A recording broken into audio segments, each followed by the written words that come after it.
Car दोस्तों, स्वागत है हमारे YouTube चैनल इंश्योरेंस पार्टनर में। पोस्ट ऑफिस, बैंक, LIC, सोना, टैक्स, बहुत सारी चीज़ों में परिवर्तन होने वाला है दोस्तों। 1 अप्रैल से बहुत सारी चीज़ें बदलने वाली है। ये वीडियो आपको पूरा देखना जरूरी है। 1 अप्रैल से बदल रहे हैं नियम, आप सभी को इन बदलावों को बेहद जानना जरूरी है। आपके लिए कौन सी चीज़ें फायदेमंद हो सकती है और कौन सा नुकसान हो सकता है। नए वित्तीय वर्ष 1 अप्रैल 2023 से विभिन्न क्षेत्रों में बदलाव देखने को मिलेगा। सोना, चांदी, gold, mutual fund, post office, LIC, tax, bank और UPI जैसे बहुत सारी चीज़ों में चेंजेस हुआ है दोस्तों। तो सबसे पहले बात करते हैं नए टैक्स स्लैब में भी परिवर्तन हुआ है। 7 लाख रुपए तक छूट का लाभ अब 1 अप्रैल 2023 से लागू हो जाएगा। यानी कि अब पहले की छूट की जो सीमा थी वो 5 लाख थी और अभी वर्तमान में अब ये 7 लाख हो जाएगा दोस्तों। सोना व चांदी उससे संबंधित चीज़ों में भी हॉल मार्किंग को अनिवार्य कर दिया गया है 1 अप्रैल से। यानी कि आप हॉल मार्किंग वाला ही सोना आपको खरीदना होगा।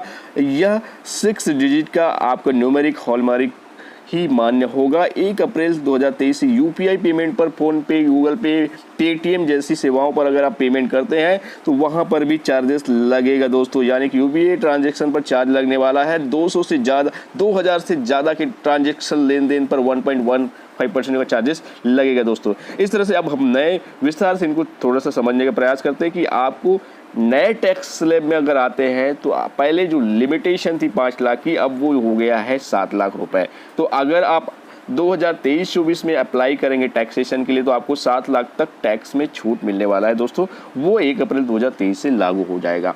सोना व उससे संबंधित वस्तुओं पर हॉल मार्किंग 1 अप्रैल 2023 से अनिवार्य हो जाएगा और यह 6 डिजिट वाले ही hallmarking, numeric hallmarking ही मान्य होगा।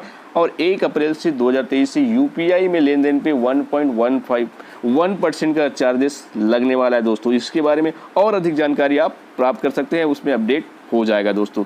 तो इस तरह से बहुत सारे परिवर्तन अभी 1 अप्रैल 2023 को देखने को मिलेगा। बहुत सारे नियमों में चेंजेस हुआ है। बहुत ही तगड़ा झटका भी लग सकता है। पॉकेट में, जेब में हमें मार भी पड़ सकती है दोस्तों। तो सोना पे यहाँ पर हॉल मार्किंग के लिए जरूरी कर दिया है। 6 डिजिट वाला हॉल मार्किंग ही खरीदना पड़ेगा और नहीं तो वो मान्य नहीं होगा दोस्तों। इसके बाद हम बात कर लेते हैं नेक्स्ट टैक्स की बाद अब UPI में चार्जेस भी लगेगा, तो ये आपको जानना जरूरी है। गाड़ियों की कीमतों में होगी बेहद वृद्धि दोस्तों। तो 1 अप्रैल 2023 से गाड़ियों की कीमतों में वृद्धि होने वाली है। अगर आप गाड़ी खरीदने वाले तो उससे पहले ही बुकिंग करा लिए हो तो अच्छी बात है, नहीं तो आपको ज़्यादा पैसा देना पड़ेगा। टाटा, हीरो का, महिंद्रा सभी गाड़ियों की रेट बढ़ने वाली है दोस्तों।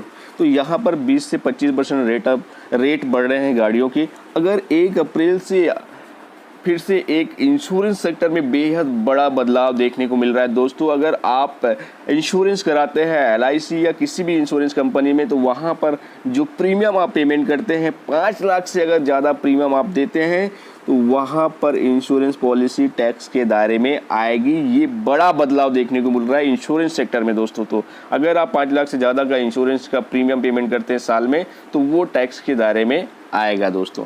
1 अप्रैल से LPG गैस के दाम में भी अपडेट होंगे। यहाँ पर बढ़ोतरी होगा या घटौती होगा ये देखने वाली बात रहेगा दोस्तों। तो 1 अप्रैल से LPG गैसों के दाम में भी वृद्धि होगा, यहाँ पर देखने को मिलेगा। 1 अप्रैल से छत्तीसगढ़ के युवाओं के लिए खुशखबरी की बात है कि बेरोजगारी भत्ता लागू होने वाला है। यानी कि जो युवा छत्तीसगढ़ के बेरोजगार है उनके लिए 1 अप्रैल से सरकार बेरोजगारी भत्ता देने का ऐलान कर चुकी है। आवेदन की प्रक्रिया शुरू हो चुका है। तो अगर आप 2500 रुपये प्रति माह बेरोजगारी भत्ता लेना चाहते हैं तो उसके लिए ऑनलाइन आवेदन कर सकते हैं। उसके लिए अलग से वेबसाइट बना दिया गया है दोस्तों। 1 अप्रैल से पैन कार्ड, आधार कार्ड अनिवार्य हो जाएगा, नहीं तो आपका पैन कार्ड डिसेबल हो जाएगा दोस्तों। तो पैन कार्ड, आधार कार्ड लिंक कराना बेहद ही जरूरी है और इसके लिए गवर्नमेंट ने अवधि को बढ़ा दिया है। जुलाई तक आप पैन कार्ड, आधार कार्ड लिंक करा सकते हैं दोस्तों। अब अप्रैल से बढ़ रहे हैं नियम में जान रहे हैं कि दिव्यांगजनों के लिए अनिवार्य होगा UID। यानी कि दिव्यांगों को 17 प्रकार की सरकारी योजनाओं का लाभ लेने के लिए, यानी कि दिव्यांग यानी कि जो विकलांग है हमारे दोस्त मित्र, उन लोगों के लिए 17 प्रकार की योजनाओं का लाभ लेने के लिए सरकार ने अनिवार्य कर दिया है कि उनका एक UID जनरेट किया जाए। यानी कि दिव्यांग विशिष्ट पहचान पत्र संख्या बताना होगा, तभी उनको 17 प्रकार की केंद्र सरकार की योजनाओं का लाभ मिलेगा दोस्तों। बात करते हैं स्टैंडर्ड डिडक्शन लिमिट की, यानी टैक्स पेयर के लिए खास फैसिलिटी लाया गया है कि टैक्स पेयर के लिए 1 अप्रैल से लागू हो रही नए टैक्स रिजीम के तहत वेतन भोगी, क्योंकि 1 अप्रैल से 7 लाख तक लिमिटेशन बढ़ गया तो वहां पर वेतन भोगी और पेंशन भोगियों के लिए 50,000 रुपये तक स्पेशल स्टैंडर्ड डिडक्शन लागू किया जाएगा। यानी कि 50,500 तक स्टैंडर्ड ऑटोमेटिक डिडक्शन लागू हो जाएगा। इनसे दोनों वर्गों को लाभ मिलने वाला है दोस्तों। 50,000 तक टैक्स में लिमिट में थोड़ा सा छूट और मिल जाएगा, तो इससे उनको ज़्यादा से ज़्यादा बेनिफिट मिलने वाला है। अब इसके बाद हम बात करेंगे दोस्तों की लीव इनकैशमेंट। आयकर नियमों के अनुसार निजी क्षेत्र के कर्मचारियों के लिए साल 2002 में लीव इनकैशमेंट छूट के लिए जो लिमिट था वो 3 लाख रुपए तक ही था, लेकिन 1 अप्रैल से लागू हो रहे नए नियमों के तहत इनकैशमेंट की छूट जो है 25 लाख रुपए तक बढ़ा दी गई है दोस्तों। अब बात करते हैं हम डेट म्यूचुअल फंड LTGP यानी कि long term capital gain benefit नहीं मिलेंगे। इनकम टैक्स संशोधनों के अनुसार 1 अप्रैल 2023 से निवेश के लिए डेप्थ म्यूचुअल फंड पर लॉन्ग टर्म कैपिटल गेन के कैलकुलेशन पर इंडेक्शन के तहत टैक्स बेनिफिट का कोई भी लाभ नहीं मिलेगा, यानी कि कोई भी टैक्स में छूट नहीं मिलने वाला। इस तरह के डेप्थ म्यूचुअल फंड निवेश में शॉर्ट टर्म कैटेगरी में गिरावट देखने को मिल सकता है दोस्तों। अगर इस तरह से आपको इनकम टैक्स में छूट नहीं मिलेगा तो फिर यहाँ पर मार्केट में यहाँ पर गिरावट देखने को मिल सकता है। लाइफ इंश्योरेंस पॉलिसी में बहुत बड़ा चेंजेस हुआ है, जिसके बारे में हमने पीछे भी चर्चा किया कि लाइफ इंश्योरेंस सेक्टर्स में बहुत बड़ा बदलाव हुआ है। 5 लाख से ज़्यादा पेमेंट करने वालों को अब इनकम टैक्स के दायरे में लाया जा रहा है दोस्तों। तो आप अगर सालाना 5 लाख से ज़्यादा इनकम पेमेंट करते हैं प्रीमियम का, तो उसको टैक्स के दायरे में आएगा। सीनियर सिटीजन के लिए बहुत ही बड़ा बदलाव लेके आया है। सीनियर सिटीजन को धमाकेदार और सौगात दिया है, तोहफा दिया है दोस्तों। सीनियर सिटीजन सेविंग स्कीम के तहत जो मिनिमम जो लिमिट थी, मैक्सिमम लिमिट थी 15 लाख, उसको बढ़ाकर अब कर दिया गया है 30 लाख रुपए। यानी कि सीनियर सिटीजन को अब ज़्यादा से ज़्यादा पैसा इन्वेस्टमेंट करके ज़्यादा से ज़्यादा प्रॉफिट इंटरेस्ट कमा सकते हैं।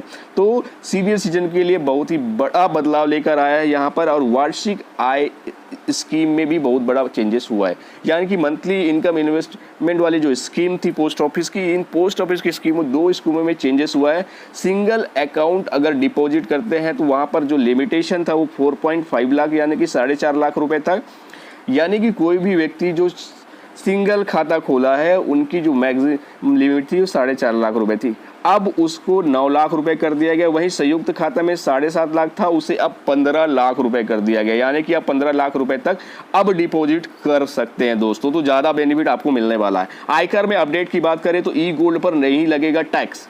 अगर आप अपने सामान्य गोल्ड को ई गोल्ड में कन्वर्ट करा तो टैक्सेशन नहीं लगेगा। 1 अप्रैल से ई गोल्ड पर कैपिटल गेन टैक्स नहीं लगेगा। यदि निवेशक फिजिकल गोल्ड को यानी कि भौतिक गोल्ड को या सोना को इलेक्ट्रॉनिक गोल्ड रसीद में बदलते हैं या उसका उल्टा करते हैं तो उन्हें कैपिटल गेन टैक्स नहीं लगने वाला है। ये भी बहुत बड़ा बदलाव लेकर आया है दोस्तों। मार्केट लिंक डिबेंचर 1 अप्रैल 2023 से मार्केट लिंक डिबेंचर में निवेश short term capital asset count की जाएगी। शॉर्ट टर्म एसेट काउंट की जाएगी। इससे पहले कि निवेश की ग्रैंडफादरिंग खत्म हो जाएगी और म्यूचुअल फंड इंडस्ट्री पर नेगेटिव असर पड़ेगा दोस्तों, क्योंकि यहाँ पर इसको सबको संपत्ति मान लिया जाएगा, एसेट्स मान लिया जाएगा, तो वहाँ पर से उस सेक्टर में इन्वेस्टमेंट करने पे थोड़ा सा रुझान कम हो जाएगा। तो यहाँ पर एक नेगेटिव दिख सकता है, इंडस्ट्री को लॉस हो सकता है। ये सारे नियम 1 अप्रैल 2023 से यानी कि नए वित्तीय वर्ष से लागू हो जाएंगे दोस्तों। तो ये सारे परिवर्तन होने वाले हैं। आपको ये जानकारी कैसा लगा हमें कमेंट कर जरूर बताएं, और भी अधिक जानकारी आप चाहते तो हमें कमेंट करके लिख सकते हैं दोस्तों। हमें सहयोग कीजिए, आप सभी के सहयोग की बेहद ही आवश्यकता है। और ऐसे ही अमेजिंग जानकारी के लिए हमारे चैनल को सब्सक्राइब कर दे, लाइक कर दे, शेयर कर दे और बने रहे हमारे साथ। मिलते हैं नए वीडियो में नई जानकारी के साथ। जय हिंद, जय भारत, जय छत्तीसगढ़।